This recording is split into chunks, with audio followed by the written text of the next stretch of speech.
ధాన్య కొనుగోలులో రేవంత్ సర్కార్ జాప్యంపై మాజీ మంత్రి హరీష్ రావు ఫైర్ అయ్యారు. అకాల వర్షాలకు దెబ్బతిన్న పంటకు 10,000 రూపాయల నష్టపరిహారం చెల్లించాలని డిమాండ్ చేశారు. మెదక్ జిల్లా చేగుంట మండలంలోని కన్నాల్పల్లి గ్రామంలో ధాన్య కొనుగోలు కేంద్రాలను పరిశీలించారు హరీష్ రావు. అధికారులకు ఫోన్ చేసి అన్నదాతల దీన పరిస్థితిని వివరించారు. కొనుగోలు కేంద్రాల్లో వెంటనే పంట కొనుగోలు ప్రారంభించాలని డిమాండ్ చేశారు. ఈ కార్యక్రమంలో దుబ్బాక ఎమ్మెల్యే కొత్త ప్రభాకర్ రెడ్డి, మెదక్ జిల్లా బీఆర్ఎస్ అధ్యక్షురాలు పద్మా దేవేందర్ రెడ్డి కొనుగోలు కేంద్రాలను పరిశీలించారు.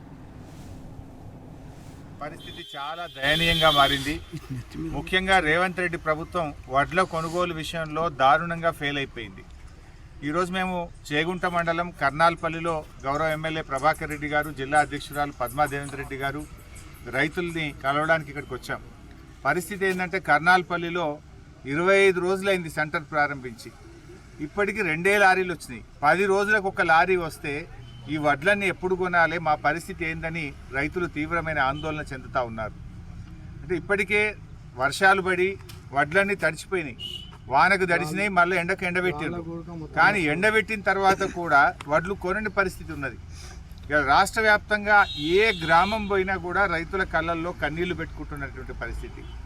రేవంత్ రెడ్డి గారు, మీరు ఈ రోజు వరకు ఒక్కనాడన్నా కలెక్టర్స్ కాన్ఫరెన్స్ పెట్టినవా? ఒక్కనాడన్న వడ్ల కొనుగోలు మీద ఒక మీటింగ్ పెట్టి సమీక్ష చేసినవా? నీకు ఎంత బిజీ, ఢిల్లీకి పోవుడు, గల్లీకి వచ్చుడు, హైదరాబాద్కి వచ్చుడు, ఢిల్లీకి పోవుడు, హైదరాబాద్కి వచ్చుడు మీద తప్ప, ఆడ ఢిల్లీలో కప్పం కట్టడం తప్ప నువ్వు రైతుల గురించి ఈరోజు వరకు కలెక్టర్లతో ఒక వీడియో కాన్ఫరెన్స్ పెట్టినవా? లేదు మంత్రులతో ఒక మీటింగ్ పెట్టినవా?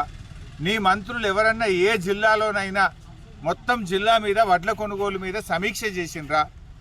అంత బిజీ ఏమున్నది?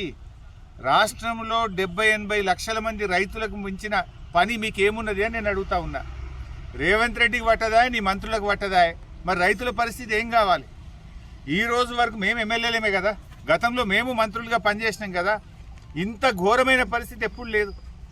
ఈ రోజు వరకు మేము మెదక్ జిల్లా ఒక్కనాడన్న ఒక మంత్రి వచ్చి మెదక్ జిల్లాలో వడ్ల కొనుగోలు ఏమవుతుంది అని ఒక మంత్రి సమీక్ష చేసిండా?